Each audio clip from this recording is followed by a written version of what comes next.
Amém. Possamos ficar em pé e abrir as nossas Bíblias em Filipenses 3, de 1 a 9. Filipenses 3, de 1 a 9, está na página 163 do Novo Testamento, nessas Bíblias que estão aí nos bancos. Filipenses 3, de 1 a 9. Diz assim a palavra do Senhor: Quanto ao mais, irmãos meus, alegrai-vos no Senhor.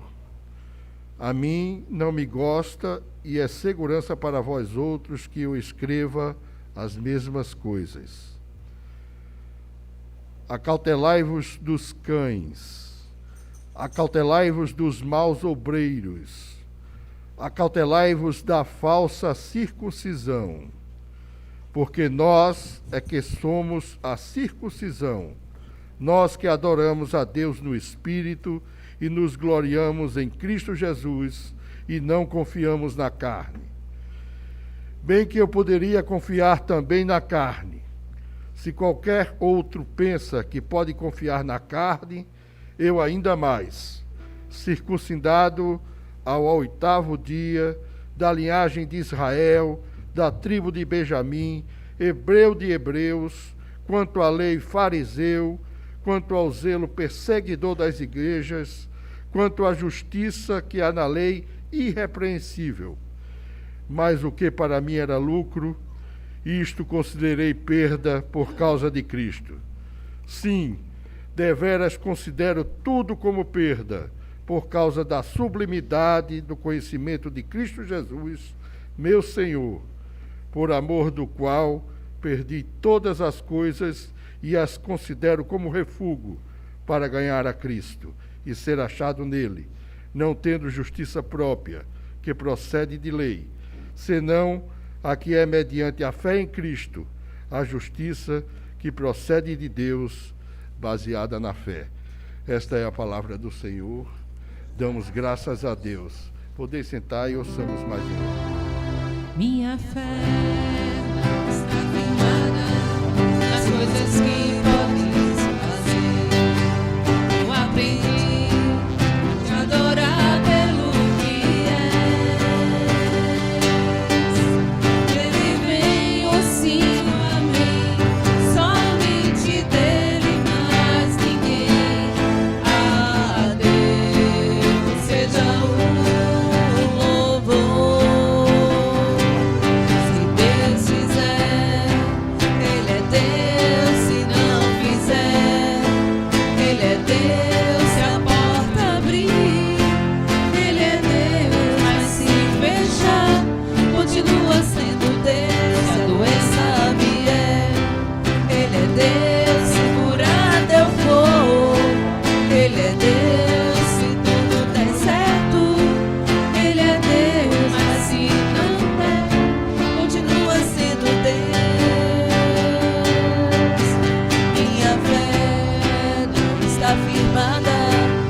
Coisas que podes fazer. Eu aprendi a te adorar pelo que és. Dele vem o sim, o amém. Somente dele, mais ninguém. A Deus seja o louvor. Se Deus fizer,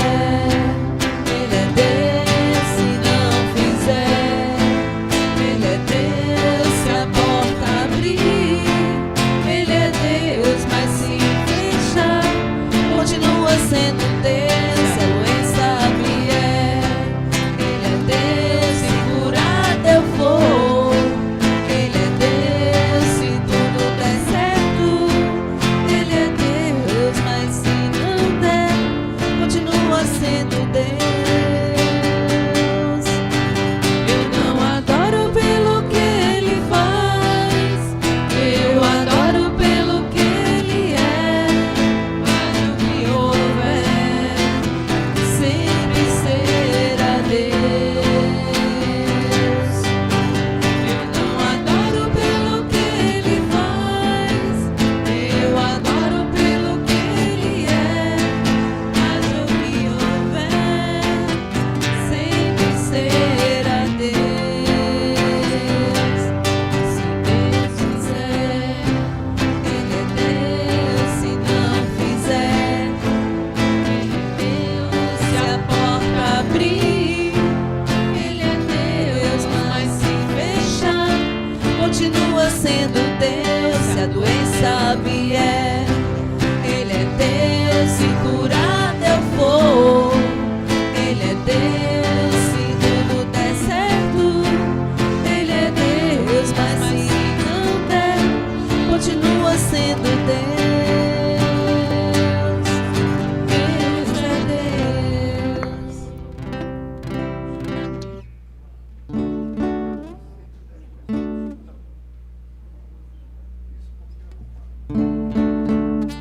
Eu acho que a pior das faltas,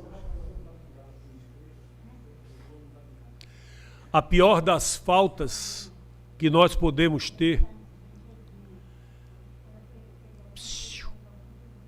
hoje está difícil.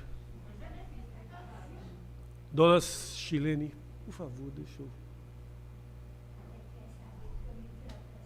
Aí vai ali e fala, né? Tá bom?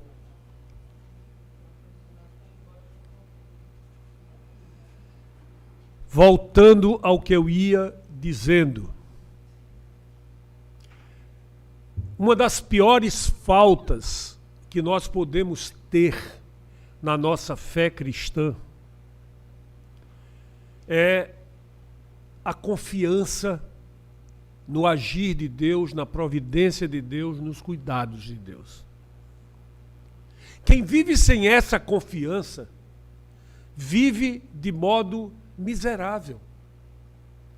Vive ao sabor dos acontecimentos.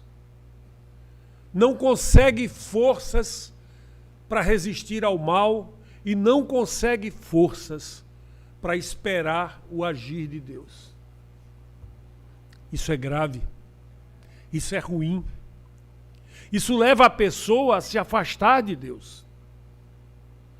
E Deus quer a gente pertinho dele. Algumas vezes eu já disse aqui, alguns até ficaram assustados com o que eu disse. Eu disse que se a minha fé se basear em um Deus como o nosso, que é todo-poderoso, que é onipresente, que é onisciente, que é fonte de toda a sabedoria e que me ama a ponto de entregar seu próprio filho para me salvar, eu sou capaz de enfrentar até um trem em sentido contrário, confiando. Você não tem, se você nunca viveu isso, a noção do que significa poder entregar e descansar. A noção do que seja não temer mal algum, porque a vara e o cajado dele me consolam. Mesmo que eu ande no vale da sombra da morte. E sabe, queridos, se eu sou capaz de orar por alguma coisa pela nossa igreja, eu oro para que isso aconteça com você. Que você seja capaz de descansar na certeza do poder, da fidelidade, da providência de Deus. Não analise as coisas, o bem e o mal, pelo que você imagina que seja o bem e o mal. Conheça a palavra de Deus para que você saiba o que para Deus é o bem e o mal. E por que uma coisa é o bem e outra coisa é o mal.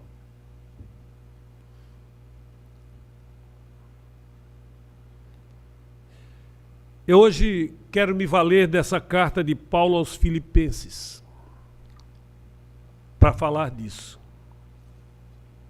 O nosso tema hoje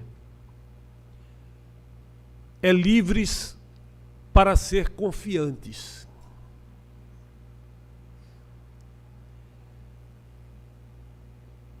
Paulo conhecia pessoalmente as pessoas para quem ele estava escrevendo aquela carta. Porque ele esteve 20 anos antes em Filipos. Ele passou algum tempo ali e ali ele iniciou uma igreja. E eles mantiveram contato ao longo dos anos. Portanto, essa carta é calorosa e é pessoal. Mas o que chama mais a atenção, o que a torna tão incrível, é que Paulo escreveu essa carta da cela de uma prisão romana.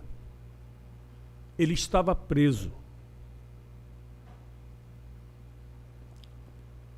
E assim, essa carta é semelhante a tantos escritos de vultos importantes que nós conhecemos, como Martin Luther King Jr., como Nelson Mandela, que escreveram cartas da prisão, e essas cartas trouxeram ânimo ao coração das pessoas que se relacionavam com eles. Nessa carta, há um senso adicional de gravidade e poder. Mas não só isso. Essa carta também nos faz reconhecer as prisões que nós temos nas nossas próprias vidas. Alguns de nós se sentem presos por uma situação de trabalho terrível, ruim. Outros se sentem aprisionados por um vício ou por um relacionamento abusivo com alguém, ou por um casamento muito difícil, ou por uma escola que você odeia. Ou talvez obrigações e responsabilidades que podem nos parecer muito confinantes, ou seja, muito aprisionantes, e podem fazer você se sentir oprimido e preso. Todos nós temos as nossas prisões. E nessa carta, Paulo está nos mostrando que mesmo quando a vida nos aprisiona em coisas como essas que eu descrevi e outras tantas mais, e ela nos aprisiona, essa que é a verdade, há um tipo de liberdade, liberdade interior, que nenhuma corrente pode impedir que exista. Nenhum cadeado, nenhuma grade, nada pode nos aprisionar do modo como a vida nos aprisiona. E aqui estamos nós no capítulo 3 da carta aos Filipenses. E Paulo vai nos mostrando que, independentemente de quais razões nós possamos estar cercados, nós somos livres para ser confiantes. E isso parece uma coisa utópica, uma contradição de Paulo, mas não é não.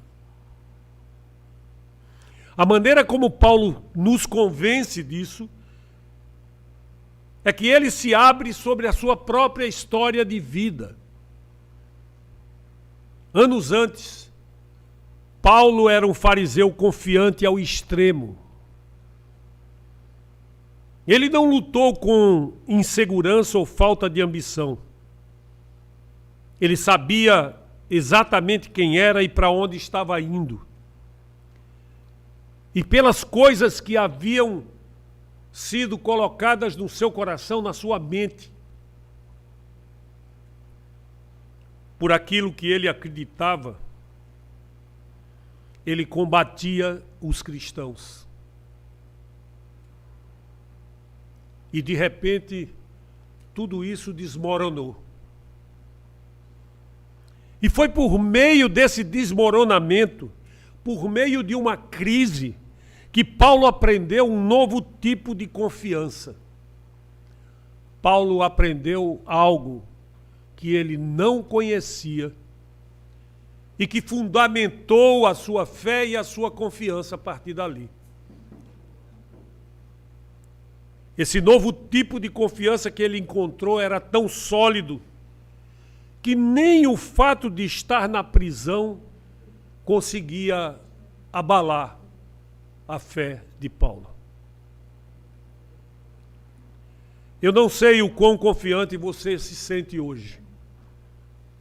Alguns de nós possivelmente se sentem prontos para enfrentar o mundo, enquanto outros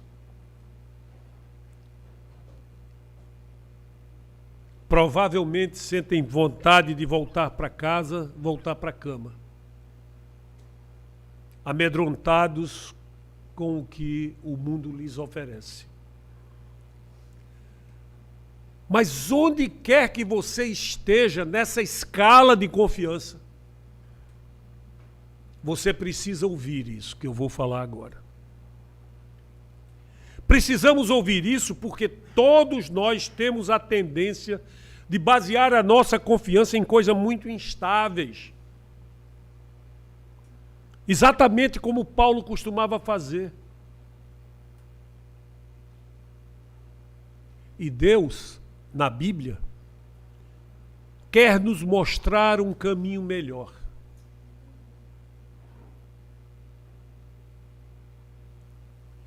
Então eu convido você para a gente caminhar na Bíblia juntos.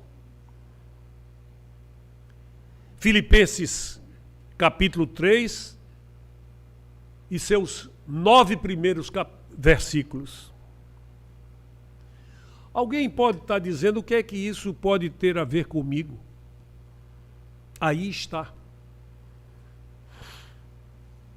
Eles estavam sendo pressionados a basear sua confiança, a maneira como se sentiam sobre si mesmos, o seu valor como pessoas, se obedecessem fielmente a uma regra que era externa à sua vida. Era isso que faziam os fariseus, considerados bons fariseus. Isso sempre será um erro. Paulo, transformado por aquilo que conheceu, explica no verso 3, porque nós é que somos a circuncisão. Nós servimos a Deus pelo seu Espírito. Nós que nos gloriamos em Cristo Jesus e não confiamos na carne. Em outras palavras, o verdadeiro povo de Deus não era aquele que havia passado por uma circuncisão, como pensavam os judeus. O verdadeiro povo de Deus era aquele que tinha um tipo de relacionamento pessoal com Deus por meio de Cristo. E isso é assim até hoje. É claro que há um mandamento a batizar. Mas não é o batismo que vai nos transformar em relação a Cristo.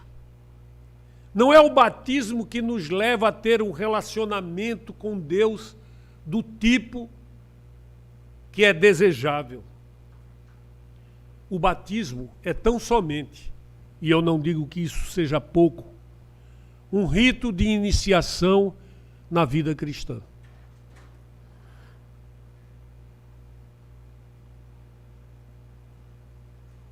A verdadeira confiança não nasce nos rituais como a circuncisão, como o batismo da água. Ela vem de um relacionamento com Deus. Ela é cultivada à medida em que você anda com Deus, se relaciona com Deus, aprende a conhecê-lo, aprende a obedecê-lo, a viver seus princípios, seus mandamentos.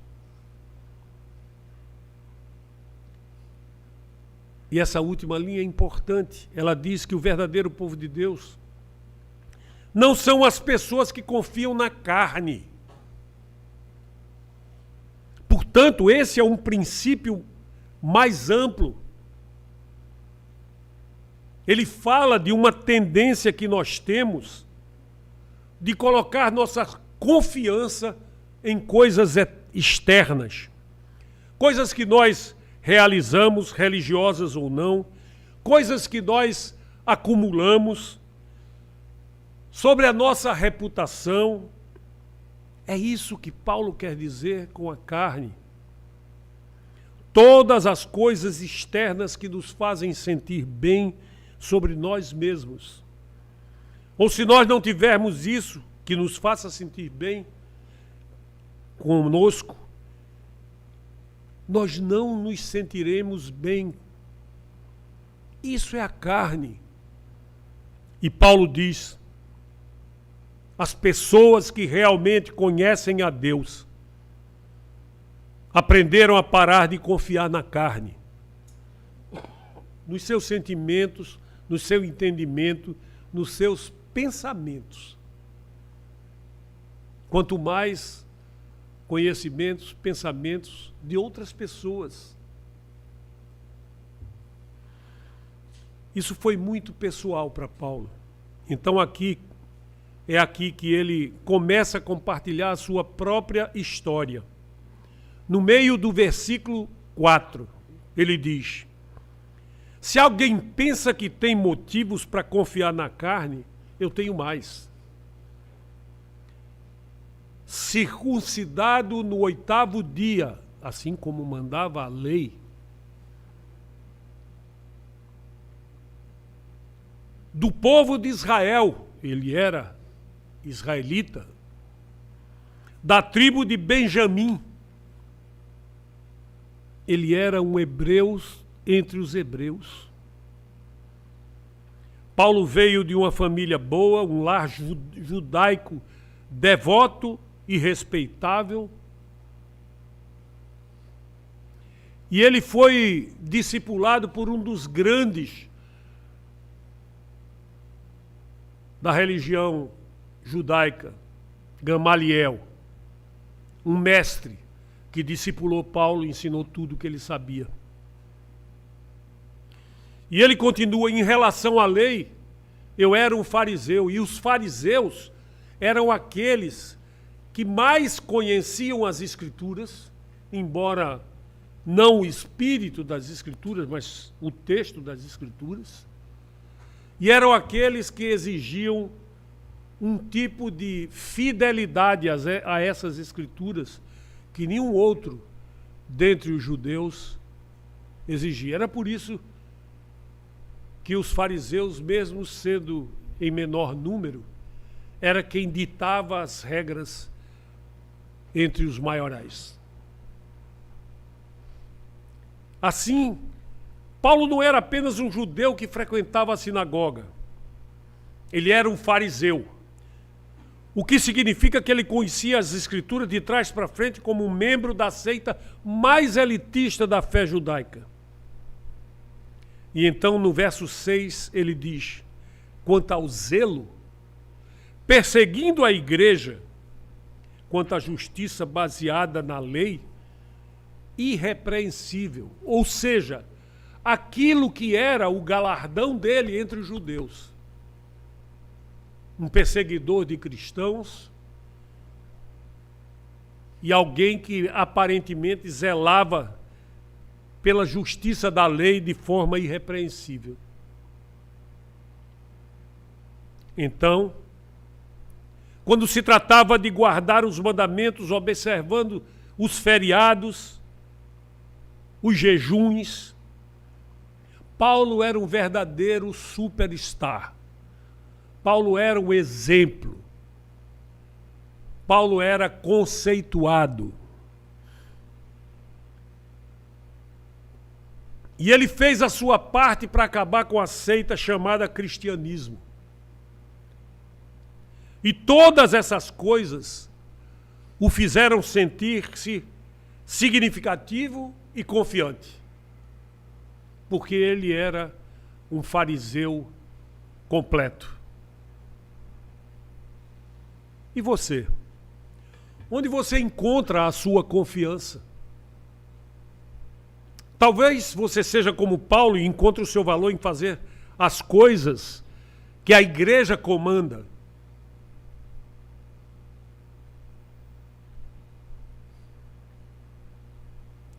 Porque você cresceu num ambiente religioso. E a experiência de muitos nisso é que, por ter uma condição de memorizar versículos, ou por ter uma frequência perfeita na escola dominical, seus pais ficavam satisfeitos com você? Isso é tão profundo em você que você só se sente bem consigo mesmo se for à igreja e se for voluntário em um ministério. E se você pular um domingo, por qualquer razão que seja, você sente uma vaga sensação de que Deus não vai gostar tanto de você essa semana. Portanto, a sua confiança está em sua própria atividade religiosa na igreja. Não está na fé, não está em Cristo, está em você. Ou talvez não seja uma coisa tão espiritual. Sua confiança pode se assentar no valor que você julga ter como pessoa. Sua confiança é apenas dependente de quem você é. Há tantas pessoas que dizem com um tipo de orgulho e até arrogância: eu sou cristão. Mas a própria palavra nos ensina a identificar quem é e quem não é. Pelo fruto os conhecereis, os verdadeiros cristãos. E quando fala de fruto, está se falando de fruto de justiça, fruto de misericórdia, fruto de bondade, fruto de longanimidade, fruto de amor. E por não examinar conforme a palavra ensina, muita gente, de forma corriqueira, confunde com cristãos pessoas cujas atitudes, cujos gestos, cujos pensamentos expressos, cujas condições de lidar com o pecado do outro são aquilo que Cristo chamava de sepulcros caiados, pintados por fora e cheio de imundícies dentro.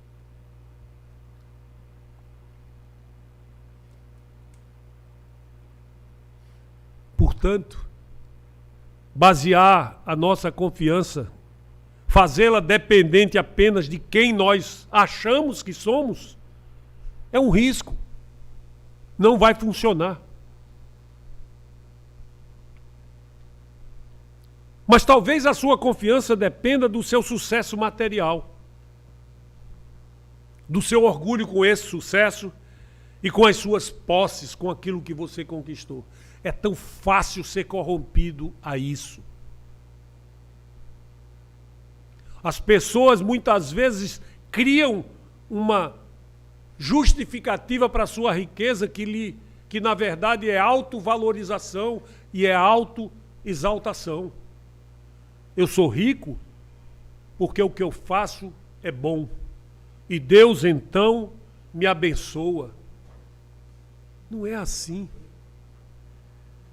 E não é assim. Talvez as suas posses, aquilo que você possui, aquilo que você conquista, sejam mesmo ditados por uma bênção de Deus na sua vida. Mas ela em si, essa condição, não é uma bênção. Pode ser inclusive uma armadilha. Pode vir ou não de Deus.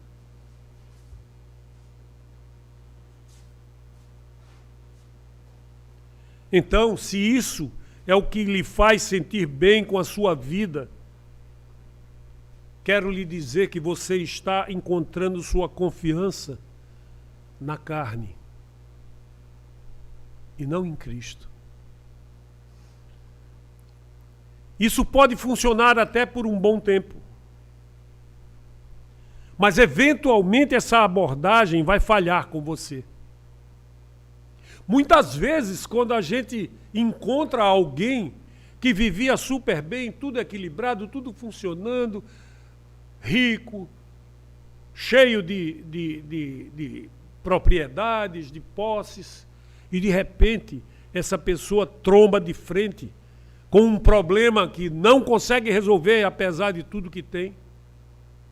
Quando ela não consegue administrar uma crise, tipo uma doença, tipo um vício que arrastou seu filho para as drogas ou para qualquer coisa,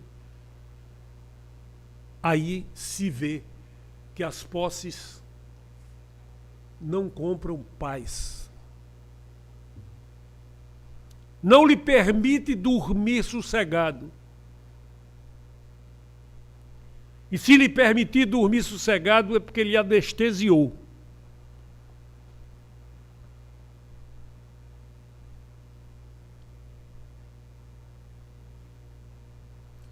O que leva ao nosso segundo ponto, a exclusividade da confiança. Deixe-me dar 3 razões que dizem que a confiança nas coisas externas é uma estratégia perdedora, que leva você a ser derrotado.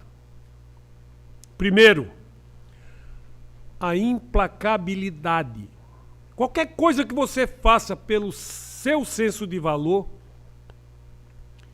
você vai começar a perceber que é como um monstro, que continuará exigindo ser alimentado. E isso gera muita pressão. Sidney Pollack foi um grande diretor de cinema. E ele disse o seguinte: toda vez que eu termino um filme, eu sinto que fiz o que deveria fazer, no sentido de que ganhei minha estadia por mais um tempo. E sua família disse que mesmo quando ele era um homem mais velho, ele não poderia justificar sua existência se tivesse que parar de fazer filmes. Ou seja, ele havia entrado no moto contínuo, numa roda permanente,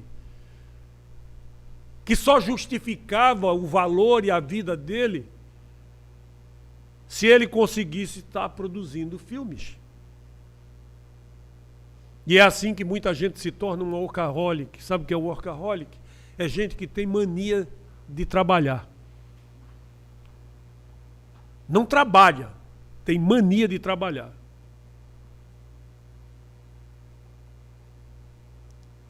É assim com você?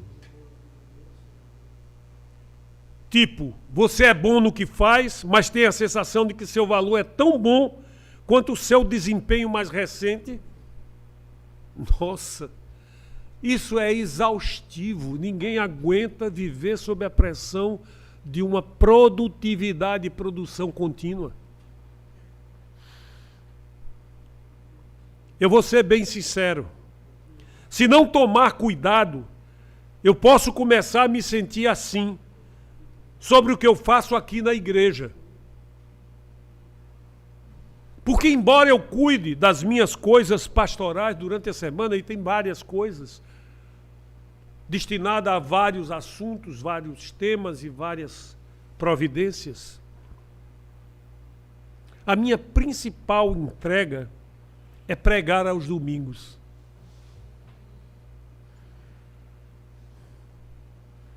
E aqui está o que eu já percebi. Não importa o quanto eu estude e me prepare e ore e apenas me dedique para construir um sermão e entregá-lo no domingo. Não me importa o quanto isso ajude as pessoas e mova as pessoas e leve as pessoas a Cristo. Quando aquele domingo acabar, eu acordaria na segunda-feira, adivinhe, tendo a sensação de que todos esperam que venha com outro sermão no próximo domingo. E aí na segunda-feira começa-se a empreender uma nova caminhada. Mas Deus me ensina que não é bem assim. Quando Ele me faz como me fez, na sexta-feira passada, deixar de lado o sermão que eu achava que deveria pregar hoje, para pregar um outro sermão que é esse que está aqui. O que Deus está me dizendo é: você não tem a obrigação de entregar um sermão. Você tem uma obrigação de ser fiel ao meu propósito para com aquele povo que vai lhe ouvir. E isso pode ser resolvido em cima da hora. Eu vou lhe dar os caminhos para isso. Apenas dependa de mim. Aprenda a depender de mim. E olha que eu já disse muitas vezes, eu não sei quem vai estar lá ouvindo, mas Deus sabe. Eu não sei quem vai estar lá, o que precisa ouvir, mas Deus sabe. Eu não, mas Deus sabe. Percebe? Nós não somos o melhor juiz daquilo que deve fundamentar a nossa confiança, a nossa fé. Porque nós não sabemos definir essas coisas.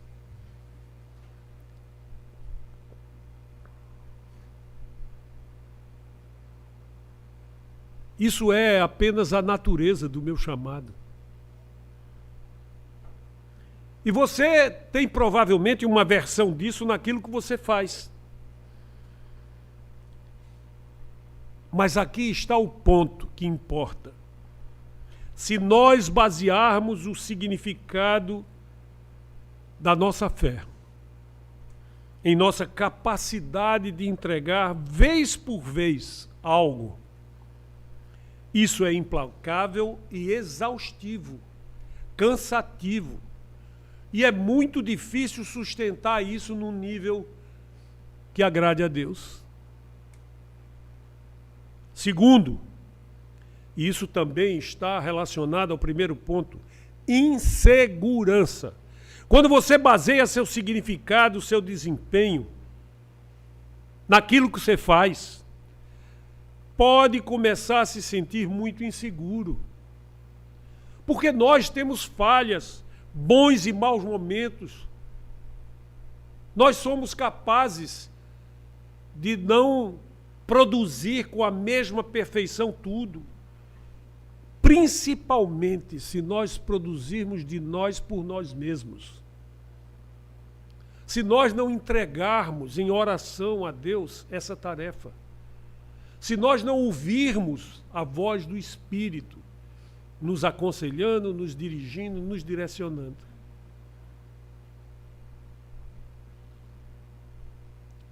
Porque no fundo, nós sabemos, ninguém é sempre muito bom. Nós temos fraquezas. Como eu disse, ninguém que vai pregar um sermão sabe quem vai estar ouvindo. E pior ainda, ninguém que vai pregar um sermão sabe o que aquelas pessoas que estão ouvindo precisariam ouvir. É preciso buscar o conselho de Deus, deixar que Ele haja, deixar que o Espírito lhe conduza. Provavelmente há uma parte de você que teme ser exposta como uma farsa. Você já ouviu falar em síndrome do impostor? É o medo de que no fundo você esteja apenas fingindo e sabe disso. E o temor de que eventualmente as pessoas descubram isso. Quem centra as coisas em si, chama para si esse tipo de responsabilidade. E eu não quero. Eu já disse aqui, eu não gosto de pregar sermões ilustrados por muitas coisas. Eu gosto de pregar sermão expositivo, que eu retiro da palavra de Deus para ensinar aos meus irmãos. Sabe por quê? Porque a palavra de Deus não falha. E a minha criatividade pode falhar, sim.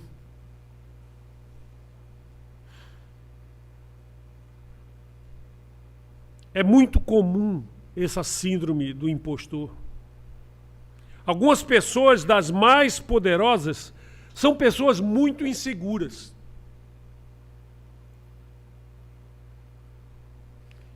Talvez você olhe para elas e diga, não, essa pessoa não é nada insegura.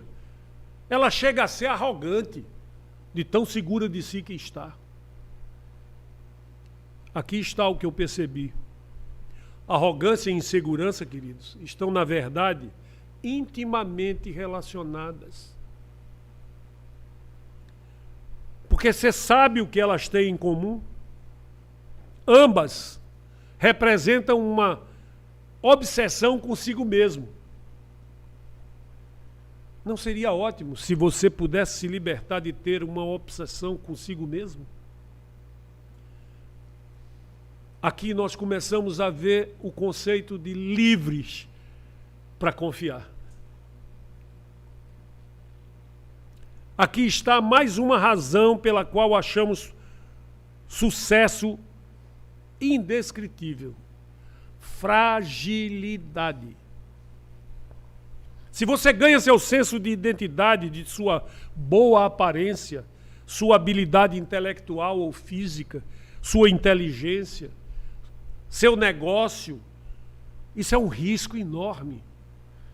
Porque todas essas coisas são efêmeras, passam, não se mantêm ao longo do tempo. Todas elas podem, inclusive, lhe ser retiradas. Às vezes, isso acontece com grandes astros do esporte, por exemplo. Eu lembro muito bem do caso de Usain Bolt, que depois de um sucesso muito grande na última Olimpíada dele, perdeu 2 provas menores, de menor importância, e resolveu abandonar as pistas.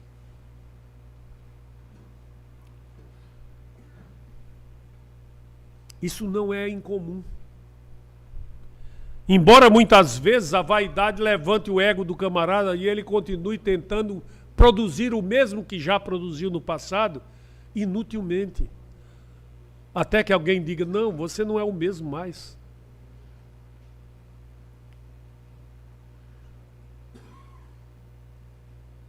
E eu estou usando esse exemplo porque na maioria das vezes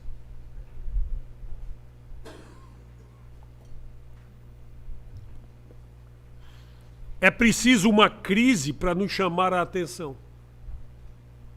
A gente precisa se deparar com uma crise, com uma dificuldade de fazer o que a gente sempre fez.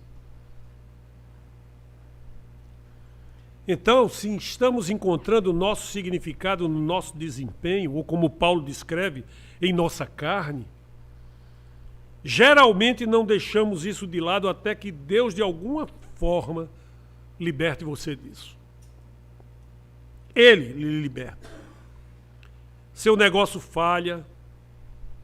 Eu estou falando negócio empresa, viu?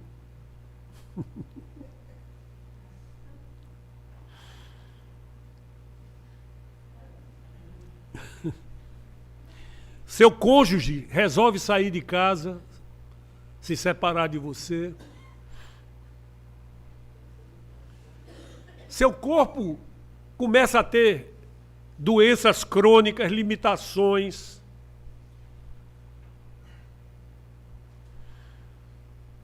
Ou às vezes a crise não acontece de uma só vez. Isso meio que gruda em você. Como o caso daquelas mulheres que ganham seu senso de valor em sua beleza. E isso é supervalorizado na nossa sociedade. É comum a gente ouvir comentários do tipo, oh meu Deus, isso aconteceu com ela tão bonita.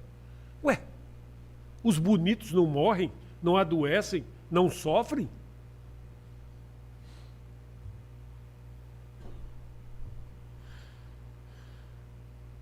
Com o passar do tempo, essas pessoas que se valem da sua aparência percebem que estão envelhecendo. e que já não chamam atenção como costumava fazer. E que se vestir como uma jovem de 20 anos só lhe faz ser objeto da crítica dos outros.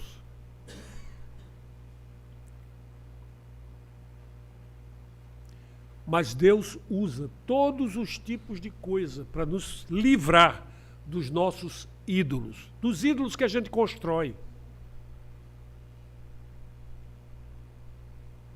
E foi exatamente isso que aconteceu com Paulo.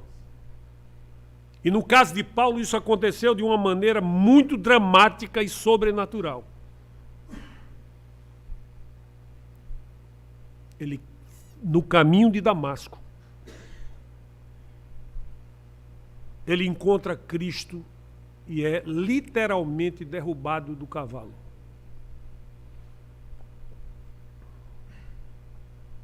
Você provavelmente conhece e já ouviu essa história. Paulo estava a caminho de fazer a mesma coisa que lhe dava a sua notoriedade, a sua importância, a sua identidade. Ele estava sendo um líder religioso, ele estava a caminho de prender mais alguns cristãos. E Deus interveio diretamente. Ele deixou Paulo cego, temporariamente, e o derrubou no chão. E por quê? Porque Deus é mau e queria puni-lo? Não. Porque Deus o amava. E porque Deus tinha algo muito melhor planejado para Paulo. Assim como Ele também tem para cada um de nós. E não vamos esquecer, esse algo muito melhor para Paulo não era glória, não era conforto, não era dependência das posses, não. Era sofrimento, igual o do seu filho.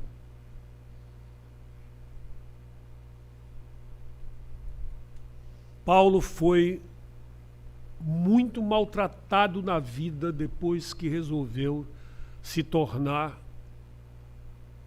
um dos campeões do cristianismo. Mas Deus sabia quem era Paulo e por que Ele queria Paulo. Por causa da determinação de Paulo, por causa do fervor com que Paulo abraçava suas causas, suas convicções. E Deus deu a Paulo a chance de fazer uma virada na vida. E hoje a gente está aqui falando de Paulo como um herói da fé. Deus tem algo assim para nós. Não é algo gostoso de fazer, confortável de viver, mas é algo que vai nos elevar, nos exaltar. E isso nos leva ao ponto final. O segredo da confiança bem-sucedida. Qual foi o segredo que Paulo descobriu? Nós vemos aqui duas partes.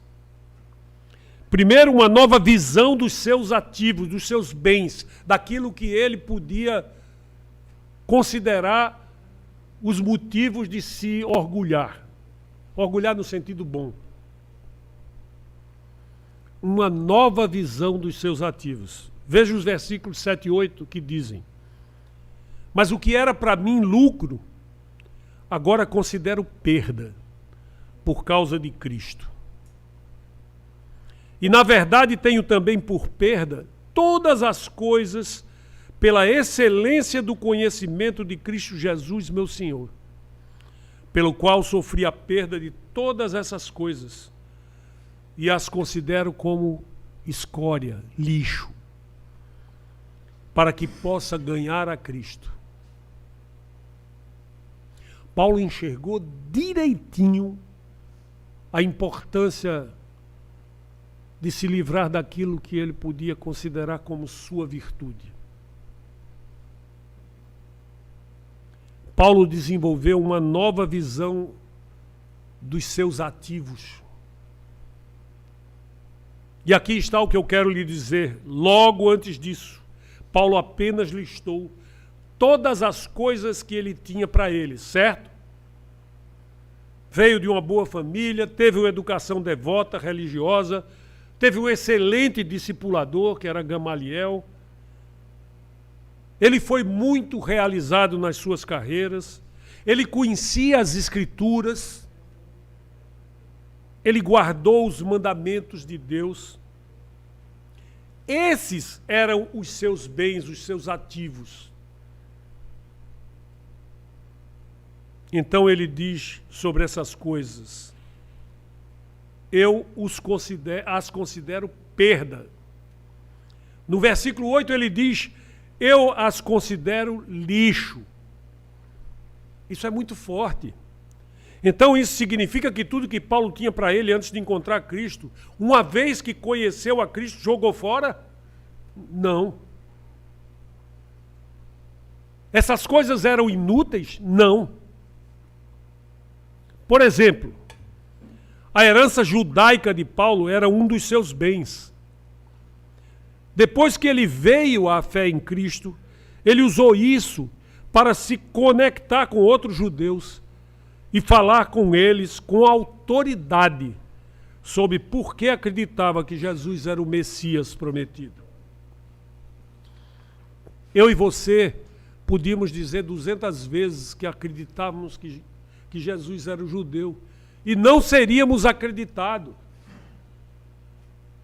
Mas Paulo, pelo conhecimento que tinha por tudo o que ele era, podia falar com autoridade sobre isso. O conhecimento de Paulo das Escrituras era outro dos seus bens. E depois que ele veio a Cristo, ele usou isso de maneira profunda, ao escrever cartas que se tornaram parte do Novo Testamento, vieram a fazer parte da Bíblia. Paulo definitivamente não jogou fora tudo que havia acumulado antes de vir a Cristo, apenas deu a essas coisas a destinação correta. Então, por que ele chama isso de lixo?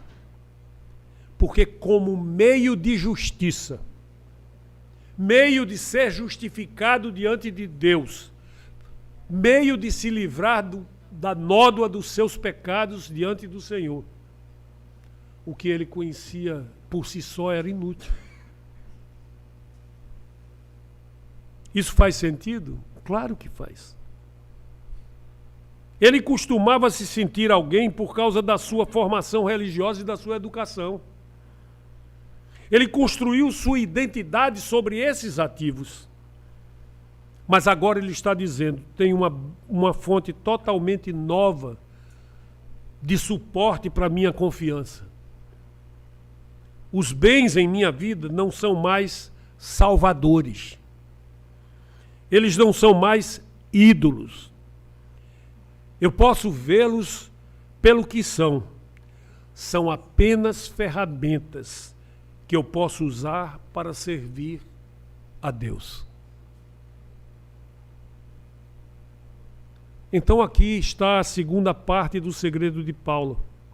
Uma nova base para a sua confiança, para a sua fé. Veja o versículo 9. E seja achado nele, não tendo a minha justiça que vem da lei, mas a que vem pela fé em Cristo, a justiça que vem de Deus pela fé. Simples assim. Paulo reconheceu que o que ele tinha podia ser usado como ferramentas para fazer a obra que o Senhor entregou a ele. Mas Paulo sabia que aquilo não era suficiente para a sua salvação, nem a de ninguém. E ele entendeu que essas ferramentas poderiam levá-lo a usar o poder que Deus deu a ele para convencer as pessoas. Quantas pessoas você acha que desde aquela época vêm se convertendo e enxergando a Cristo por causa do que Paulo escreveu? Milhares, se não milhões. Todos os pregadores hoje usam Paulo como referência teológica, religiosa e de fé. A conversão de Paulo, a mudança de natureza de Paulo, de um perseguidor de cristão para alguém que edifica igrejas e edifica o povo de Deus, é uma das coisas mais extraordinárias narradas pela Bíblia.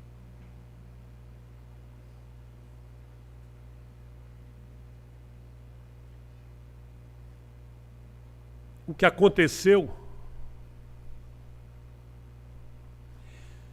é que já não se tratava da bondade e da justiça de Paulo.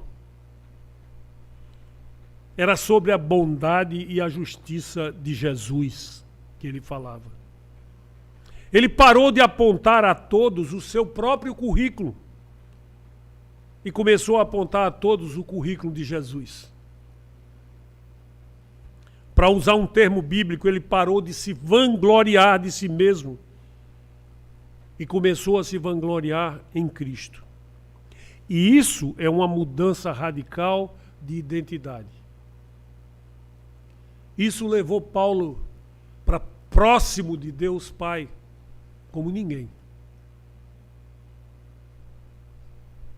Você já aprendeu a fazer essa mudança? Porque quando nós fazemos essa mudança e apoiamos a nossa fé totalmente em Cristo, nós começamos a mudar de modo radical e profundo. A forma como encaramos a vida muda radicalmente e nos permite ver com os olhos, literalmente, com os olhos de Deus, as coisas. E aí a gente enxerga o que não enxergava antes. De repente a gente tem uma péssima impressão de alguém, a gente começa a dizer que aquela pessoa está perdida para sempre, a gente começa a achar que aquela pessoa não tem jeito, e Deus nos faz enxergar que aquela vida é preciosa aos seus olhos e que pode sim ser transformada. Eu gosto muito de uma expressão que eu já ouvi algumas vezes. A gente acha que pau que nasce torto, não tem jeito, morre torto, não é? Mas Cristo aprendeu o ofício do carpinteiro com seu pai.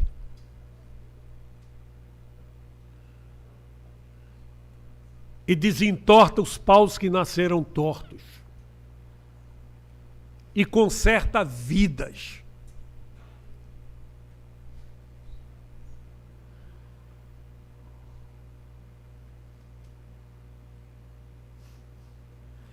E quando isso acontece, queridos, a pressão para executar já não parece tão implacável. A gente pode executar e a gente sabe que vai falhar.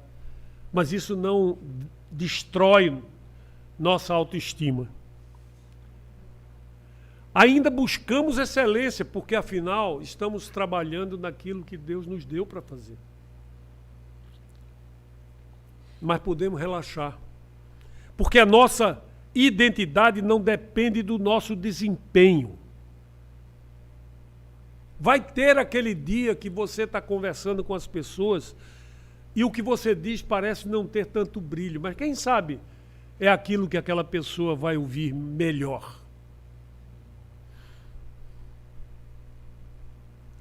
Eu estou fazendo o melhor que eu posso nesse sermão, para que você enxergue que precisa assentar as razões da sua fé em coisas muito maiores do que os seus próprios conceitos, seus próprios valores, suas propriedades, tudo o que você sabe.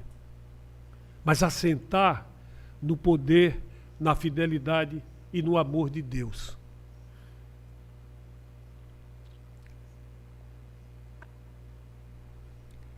Mas mesmo que você ache essa mensagem fraca, e pode acontecer,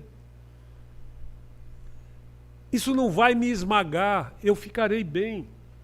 Eu fiz o meu melhor dei o meu melhor para que essa mensagem chegasse a você e lhe desse um motivo de reflexão, de meditação. Eu ficarei bem. De volta a Paulo.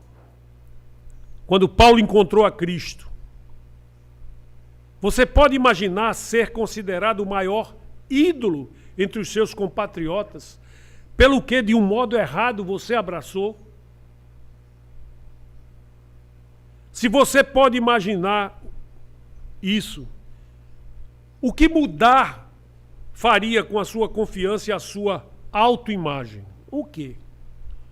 Deixo de lado tudo aquilo pelo qual fui reconhecido, exaltado, e vou começar de um jeito novo. Mas Deus usou esse momento na vida de Paulo.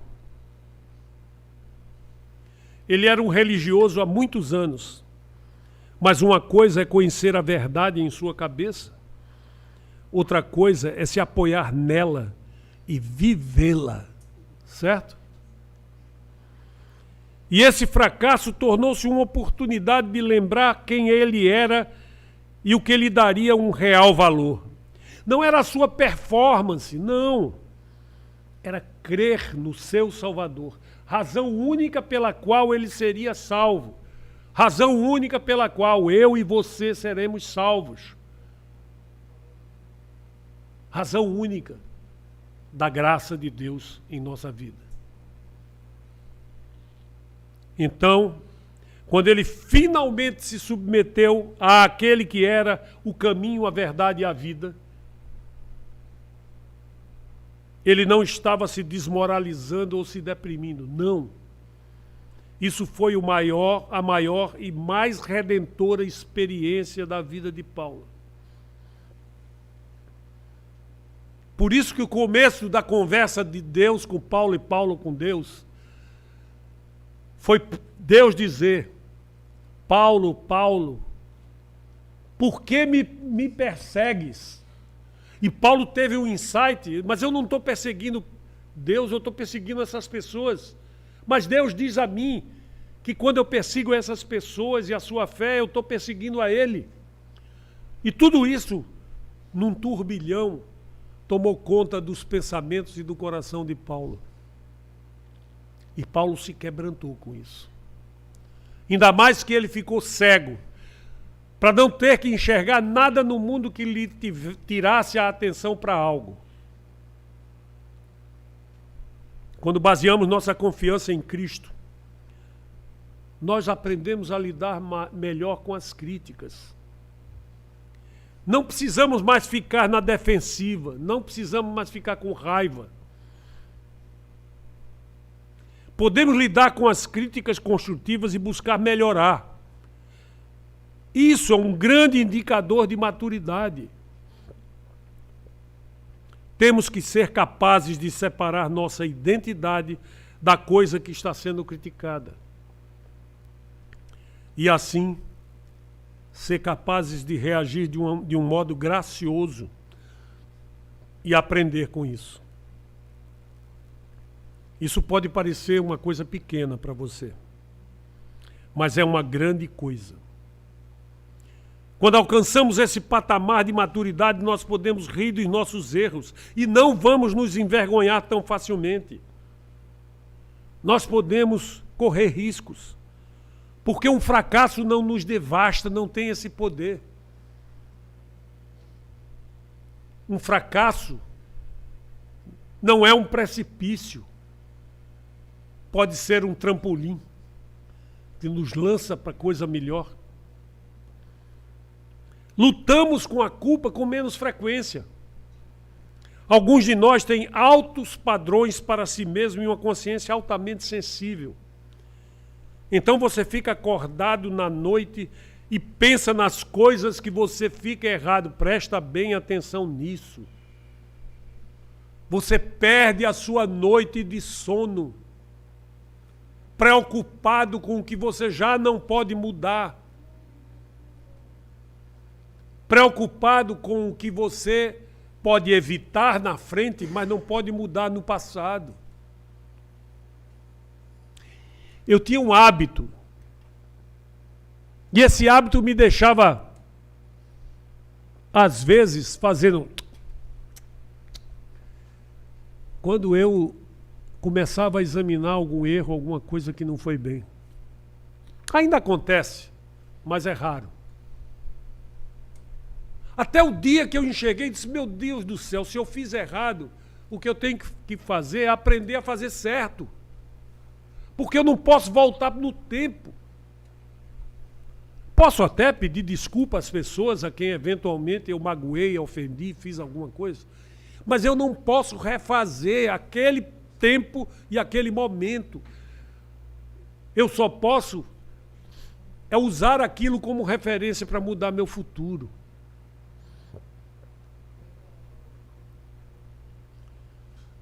Às vezes, quando a gente está assim, perdendo o sono, angustiado, pensando nas coisas que fez de errado, a gente pensa que todas as pessoas devem estar desapontadas e com raiva de nós, incluindo Deus. Imagina! O Deus de misericórdia e amor é lançado no meio do pessoal que a gente acha que não vai ser capaz de nos perdoar. E aí dói mais ainda. Você pode se relacionar com isso? Já aconteceu isso com você alguma vez? Paulo foi capaz de ter uma boa noite de sono, sabe? Bem em sua cela da prisão.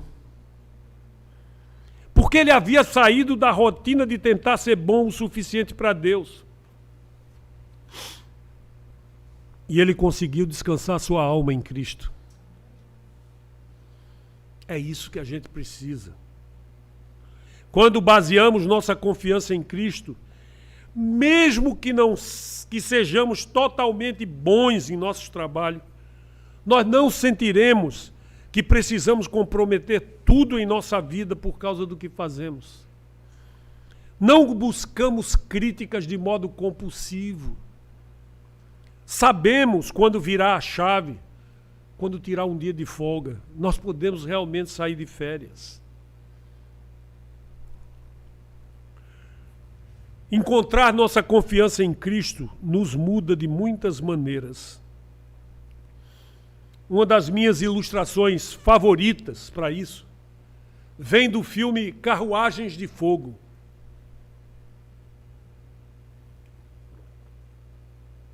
Um filme excelente, baseado em histórias verdadeiras. Esse filme está centrado na história de dois corredores britânicos, ingleses, Harold Abrahams e Eric Liddell. Ambos correram pela Inglaterra nas Olimpíadas de 1924 em Paris. Eric Liddell era um cristão e a sua fé era realmente o centro da sua vida, ainda mais do que a sua corrida. Então há uma cena no filme onde os dois estão conversando. E Abrahams estava prestes a correr os 100 metros rasos. E ele diz essas palavras: vou levantar os olhos e olhar para aquele corredor de 1,20 m de largura, com 10 segundos solitários para justificar toda a minha existência. Mas será que eu vou conseguir? Ele estava começando uma corrida importante da vida dele. Com esse tipo de pensamento, de dúvidas. Não é uma coisa triste dizer isso? Será que eu vou conseguir depois de tudo que eu já vivi, já fiz, treinei e aprendi?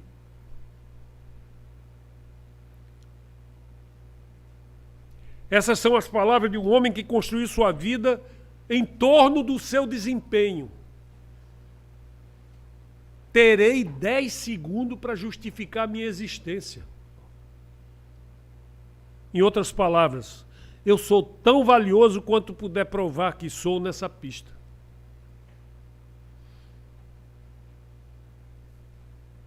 Em contraste radical com isso, Eric Liddell, o outro corredor, o cristão, diz: Deus me fez rápido. E quando eu corro, eu posso sentir o prazer dele.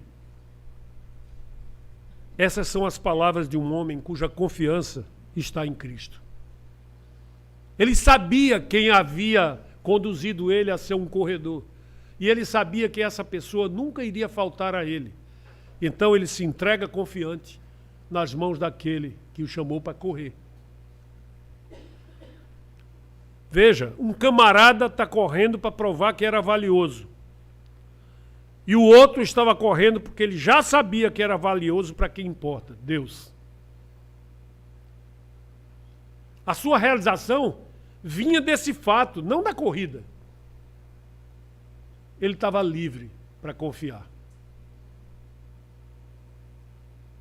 E a propósito, embora Eric Liddell tenha encontrado seu valor em Cristo, ele ainda assim trabalhou muito duro, treinou. E sabe o que aconteceu com Eric Liddell?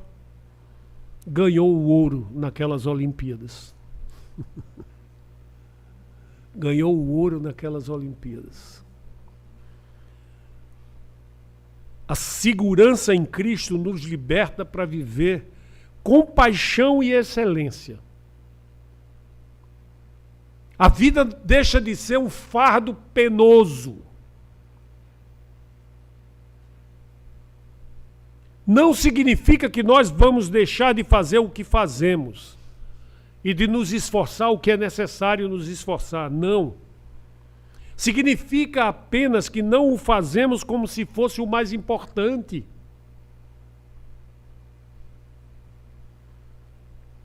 Nós podemos descansar nele. E eu tenho dito isso várias vezes aqui. Num mundo que jaz no maligno, num mundo de tanta dor, de tanto sofrimento, de tanta injustiça, de tanto erro, de tanta violência, de tanto ódio, de tanto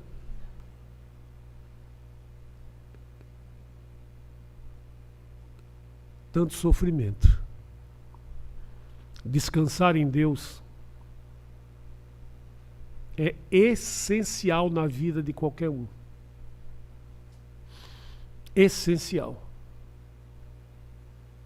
Nós não conseguiremos ser felizes se não tivermos o suporte do poder da misericórdia de Deus.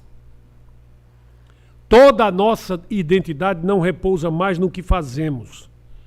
Nossa identidade está envolta em Cristo. Eu sei que alguns de vocês estão realmente lutando com a confiança agora, nesse instante. Tendo dúvida se amanhã vocês terão o necessário para alimentar seus filhos, para alimentar sua família. Tendo dúvida se vão conseguir superar a doença. Tendo dúvida se vão considerar fazer o que é necessário fazer.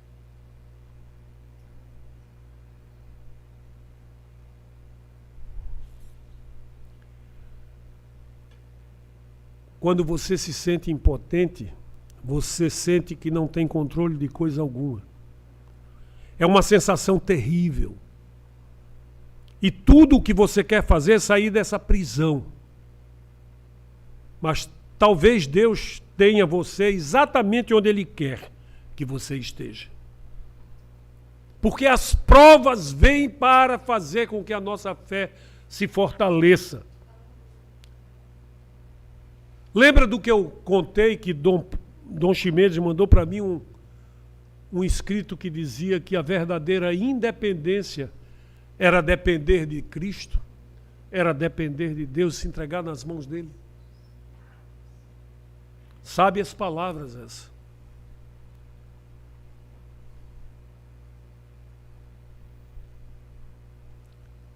Talvez essa coisa difícil em sua vida seja a única maneira de você finalmente parar de confiar em si mesmo e aprender a confiar em Cristo.